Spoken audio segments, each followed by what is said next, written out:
안녕하세요. 부디 한정훈입니다. 자, 오늘 여러분들에게 전해드리려고 하는 내용은 바로 이겁니다. 원희룡 국토교통부 장관 확실한 투자 지침서 내놨다. 이게 무슨 얘기냐면요. 6월 29일 날 관음클럽 초청회, 토론회에 초청돼서 여기서 부동산에 관한 얘기들을 했습니다. 자, 이것이 바로 우리의 투자 지침서가 되는 거예요. 여러분들 주의 깊게 한번 보시기 바랍니다. 자, 윤석열 정부는 내 집 마련이라는 국민들의 정당한 욕구, 투기가 아닌 정당한 욕구와 시장 원리를 존중하겠다. 이거 아주 원론적인 얘기지만 상당히 지난 5년을 생각해 보면은 의미 있는 얘기라고 하겠습니다. 자, 이제부터 시작입니다. 자, 임대차 3법은 졸속 입법으로 근본적으로 손질하겠다. 근본적으로 손질하겠다.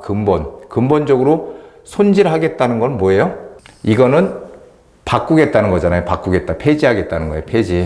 폐지하겠다. 자, 그런데 여기서 폐지하겠다는 게 전월세 상한제하고 계약갱신 청구권 폐지하겠다는 거예요. 그리고 임대차 3법 중에 전월세 신고제는 남겨두고 발전시켜 나가겠다. 이것입니다. 지금 우리 올해 8월 달에도 전세가가 많이 오른다고들 걱정들 많이 하고 계시죠. 정부에서는 물론 그렇게까지 아닐 것이다 라고 얘기는 하지만 지금 많은 분들이 걱정하고 있거든요. 저도 마찬가지로 오른다는 쪽에 무게를 두고 있는데요. 자, 그런데 그 원인이 정말 가장 중요한 원인이 바로 이 전월세 상한제하고 계약갱신 청구권 때문입니다. 그래서 다들 뭐 아시다시피 이중 가격, 혹연 3중 가격까지 막 가격이 형성이 되고 이런 지금 참 사태가 벌어지고 있고, 예전에 우리 임대인과 임차인 한번 생각해 보십시오.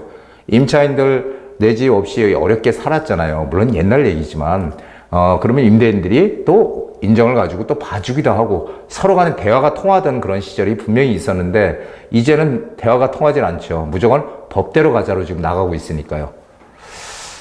이게 완전히 대립하게, 임대인 임차인이 대립하게 만들어 놓은 게 아닌가. 그래서 저는 졸속입법이라고 생각하고, 폐지한다는 건 당연하다.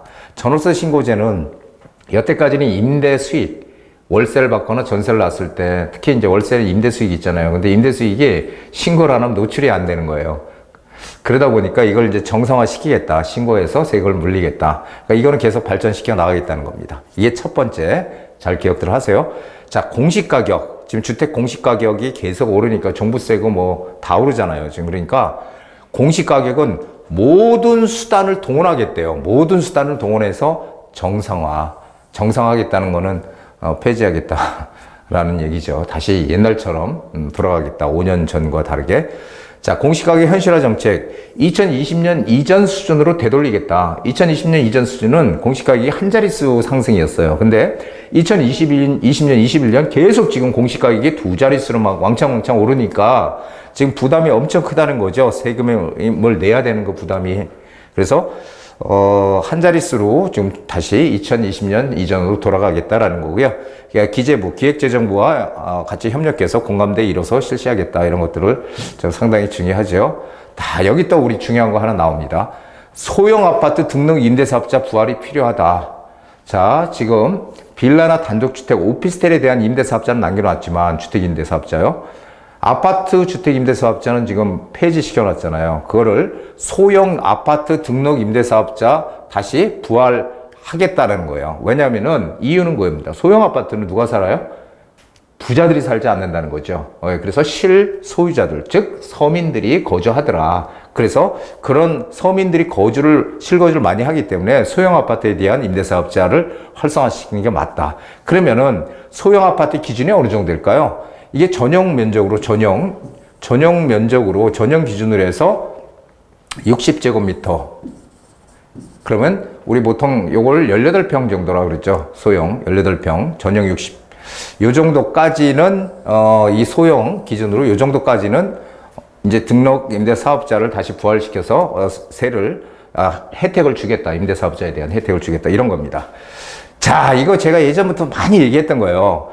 강남, 강남, 서초, 송파 등의 이 초고가 아파트 시장을 어떤 시장으로 본다고요? 특수한 시장으로 봐라. 일반은 우리 주택시장하고 따로 떼놓고 봐야 된다. 이거 제가 몇 년 전에도 얘기했던 거예요. 왜냐하면은 강남 상구는 특수지역이다. 특수한 지역이기 때문에 여기에 집값이 오르는 걸 신경을 쓰고 강남을 어떻게든지 때려잡으려고 하고 강남을 타켓으로 정책을 피다 보니까 문제들이 계속 생긴다는 거예요. 이해는 충분히 되죠. 강남의 집값이 오르면 주변으로 막 번져서 주변 집값 다 오르더라. 이해는 되지만 강남은 특수지역으로 인정을 해주자는 거죠. 그리고 실제로 강남의 주택이요.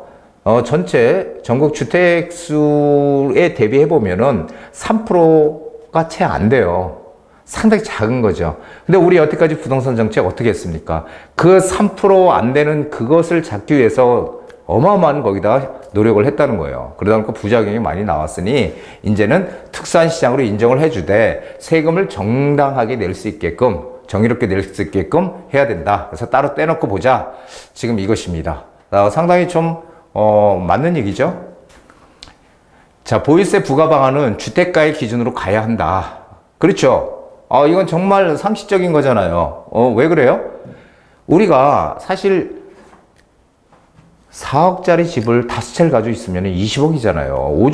5주택이야, 5주택. 그런데 강남권이라든지 이런 곳에 뭐 마포라든지 집 한 채 가지고 20억 넘잖아요. 새 집 가지고 있으면은 오히려 한 채 가지고 있는 사람이 더 비싸. 그런데 세금은 다주택자라는 이름으로 더 많이 내야 되는데, 그렇죠? 다주택자는 이름으로 더 많이 내게 되잖아요. 근데 가액은 오히려 강남 집값이 더 비싼데 불합리하다는 거죠. 그래서 이제는 어떻게 한다?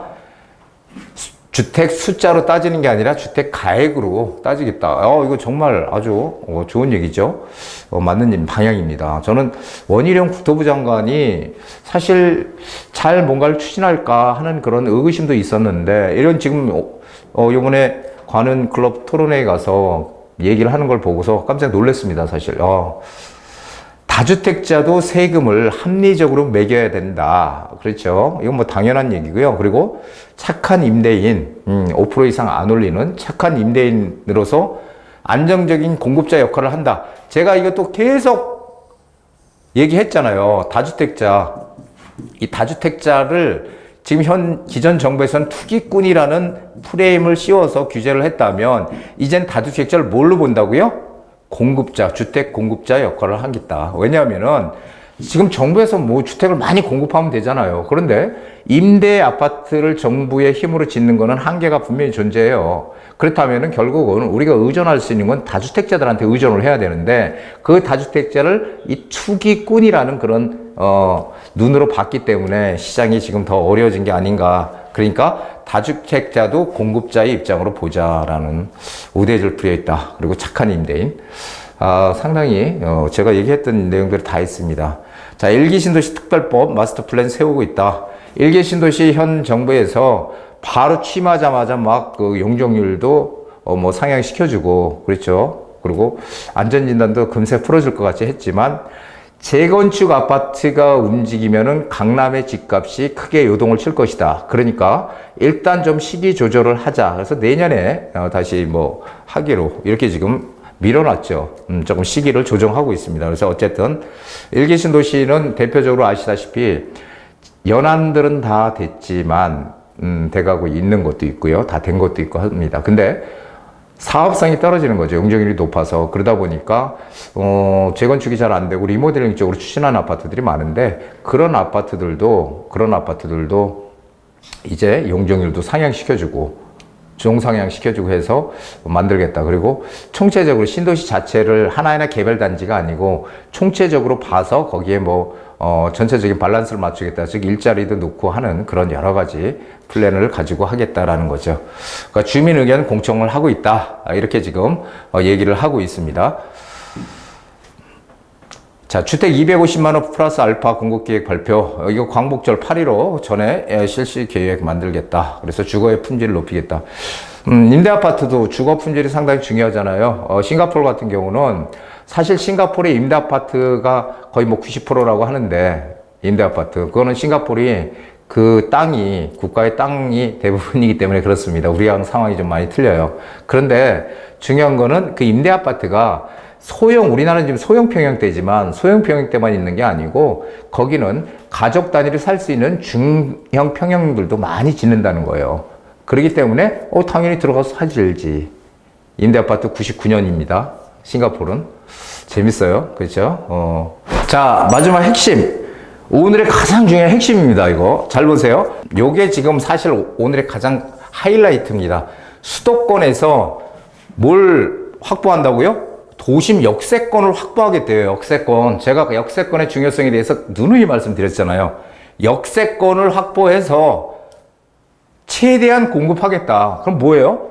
역세권의 재개발이나 이런 것들을, 역세권 개발이나 이런 거를 활성화하겠다는 거예요. 활성화. 그러면은 이제 앞으로 역세권의 가치는 어마어마하게 커질 것이다 라는 것을 얘기를 해주고 있잖아요, 지금.